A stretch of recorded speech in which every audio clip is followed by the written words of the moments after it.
Is Lil Durk responsible for 6 murders in Chicago?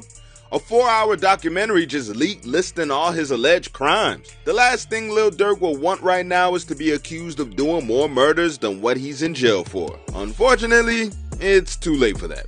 Apparently, there's a 4-hour documentary on YouTube showing multiple murders he's allegedly responsible for. Not only are the murders shown, but the details behind them are even more monstrous. Watching something like that can only make a fan wonder if Lil Durk truly is behind all the murders talked about in the documentary. Lil Durk did have plenty of enemies, and it just so happens that the murders are enemies of his and linked to people he loved. But what's the actual truth? Is Lil Durk really taking people out like this? British YouTuber Trap Lord Ross has spent a lot of time putting together information to keep people on the outside aware of what is or may be going on in the streets with actual rappers. His most recent documentary, The Many Murders of Lil Durk, has hit the YouTube feed and is doing crazy numbers. Of course, we know there's a huge niche for murder mysteries and even outlandish violence, especially in the hood. But when you add a big name like Lil Durk, it gets even more sinister and mysterious. Trap Lord Ross disclaimed that the information used to put the 4-hour doc of Lil Durk's alleged murders are built off opinions and other forms of public information. He's just connecting the puzzle pieces where he sees fit. But is he on the right track when it comes to actually finding the true answer to the question of who killed these guys? Durk is described as someone who not only participated in murders when he was still in the streets, but also took it up a notch by paying for the hits when he got access to a lot of money. Lil Durk's ascension in the rap game has been impressive to say the least. He went from being banned from performing in Chicago, going to jail multiple times for gun possession and full-on gangbanging, to getting features with some of the biggest artists in the game and being a major figurehead of rap himself. Pinning murders on him is just taking his lore to another level, no pun intended. He's already in federal custody for allegedly putting a hit on Quando Rondo. The murder went sideways and Quando's cousin Lil Pa got killed instead. It took a while, but Durk was eventually arrested by the U.S. Marshals at a South Floridian airport and eventually transferred to California where the crime happened. Durk is suiting up to take the feds on in trial. His lawyer also feels like he may have a chance because of the insufficient evidence they have against him. But stuff like this documentary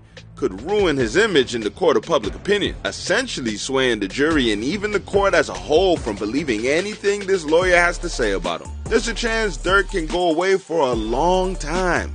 Even if he isn't convicted on the murder for hire charge he initially was brought in with, Durk could still see some type of prison time for the other charges he's hit with. So when I say the last thing he wants and needs is a 4-hour documentary painting him to be a psycho killer, it might be an understatement. Durk has not only been accused of putting a hit on Quando Rondo, but some people he felt would turn against him if he ever got nabbed by the police. He's also been accused of sending retaliation hits for folks he loves. His brother D-Thang was allegedly avenged when he was shot and killed in front of a Chicago nightclub. The person being named responsible for taking him out was supposedly a leader of a gang faction in the city. He was shot and killed while leaving a community center. Even federal prosecutors are bringing that up in court and may be trying to get him to fall for that as well. Although FBG Duck's murder was named as a deed by King Von, his association with Lil Durk just sucks him into that same murder vortex. Even the diss songs and lyrics Durk has out that included FBG Duck made him a bigger target for the feds. And the crazy part is, Durk has to sit in his cell and get phone calls about these things being said about him without any recourse. Then again,